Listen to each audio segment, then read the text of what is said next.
Stock market recap. Today is Wednesday, May 22nd, 2024.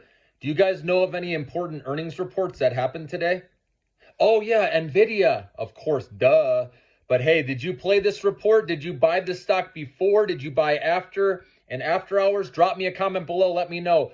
But with NVIDIA crushing earnings expectations and more importantly, beating on their guidance and also announcing a 10-for-1 stock split that will be started in June, and also increasing their dividend by 150%.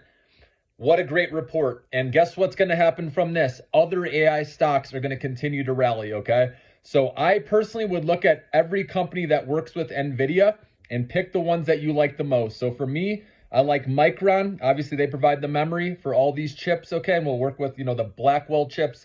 Obviously, more memory is going to be needed with all these chips coming out, guys, okay? So MU is a good one. Okay, you have Broadcom. That's obviously already run a lot, but it's still a good company. Snowflake reported earnings after market close. They beat on revenue, but they missed on earnings. I still think the stock will get a lift because of this AI boom and since they work with NVIDIA. Okay, so Snowflake, you could look at that one, even though that's a more expensive stock. So I wouldn't recommend having a big position in that one, okay? But there are a lot of companies. You can look at Super Microcomputer to keep going up off of NVIDIA's news.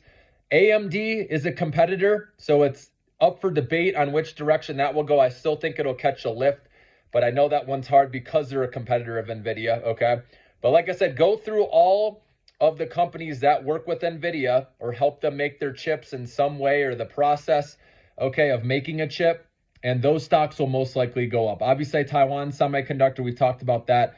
They supplied the chips to NVIDIA, so you have to own that one, guys. Okay, hopefully you're already in it. ASML, remember the top of the food chain, right? You also have Applied Materials, which even though they didn't have a spectacular earnings, it doesn't matter. All AI stocks should get a lift. Now, you can also look, if you want, at the small caps. These are riskier, obviously, right? We know NVIDIA invested in SoundHound, NanoX, right? ARM Holdings is another one I recommend having, even though that's super expensive. I do recommend having at least a small position because those chips are in everything today, okay? Also, what's the other one I'm missing? Recursion Pharmaceuticals, they own or have a stake in that as well.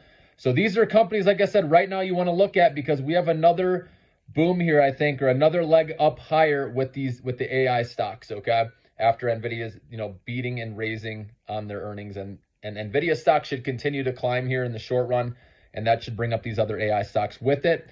Also, one other thing I wanted to point out, if you're trying to take some profits, if you don't change it in your brokerage account, it's first in, first out. So if you bought shares, let's say of NVIDIA a long time ago at 800 and you want to go sell one share, okay, and you have, let's say 20 shares or something, it's going to sell that first share that you bought at $800 a share. So if you want to keep your cost basis low, you can change it in your brokerage account for last in, first out.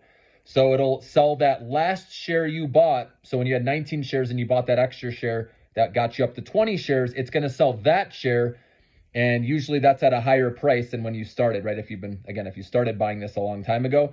So that will keep your cost basis low. So I wanted to point that out. A lot of people don't talk about that, but I just did that today where I hedged a little bit, but I didn't want to touch what I started off with, buying in the 400s originally, so I sold what I bought in the low 900s, for example, okay?